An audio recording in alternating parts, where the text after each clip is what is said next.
যে আজকে হয়েছে সরস্বতী পুজো।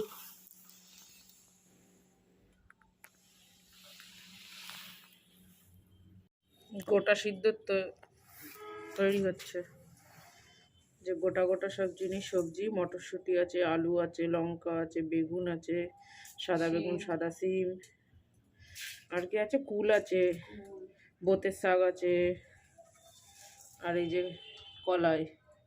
কি কলাই মা এটা? গোটা সেদ্ধ না, কলাইটা কি কলাই? মাছ কলাই। মাছ কলাই। আমার মা রান্না করছে উনুনে। এই যে বেতের শাক, বাকি সব। তিল যাও হবে এখন, হবে তিল যাও, মানে পায়েসের মধ্যে একটু তিল ছিটিয়ে দেবে, সেটাকে বলে তিল যাও, তাই তো মা?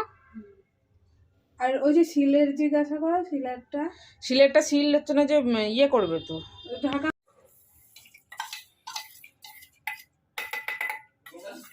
কি করছিস পিঙ্কি? লুচি পায়েস, লুচি আর আলু কষা আর মিষ্টি। আবার আলু কষা করা হয়ে গেছে, লুচিটা করলেই হয়ে যায়। হ্যাঁ, চাল দিলাম ঘি দিয়ে মাখিয়ে।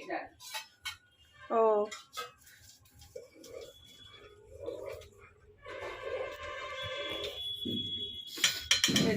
নামানোর আগে এটা দিয়ে নামাবি। তিল? কেন, সাদা তিল ছিল তো। ও ছাড়া দিলি তো, ভাজলে কালার হয়ে যাবে না? অল্প হয়ে গেছে। রেডি আমার পায়েস। শিলনোড়া ঢেকে দিয়েছে, ফল দিয়ে। মশলা করা যাবে না কালকে। ওমা, কি মন্ত্র পড়লে শিলনোড়া ঢাকতে? কিচ্ছু বলতে হয় না? কালকে হচ্ছে শীতল ষষ্ঠী, সব ঠান্ডা ঠান্ডা খাবার, গোটা সিদ্ধ খাবার। সরস্বতী পুজোর জন্য লুচি আর আলুর দম আর পায়েস, মিষ্টি, নলেন গুড়ের। আমার মাসি খেলে সব, আর আমার মা। এই যে গোটা সিদ্ধ, এই যে বেগুন, আলু, সিম, এই যে কুল, সিম, মটরশুঁটি,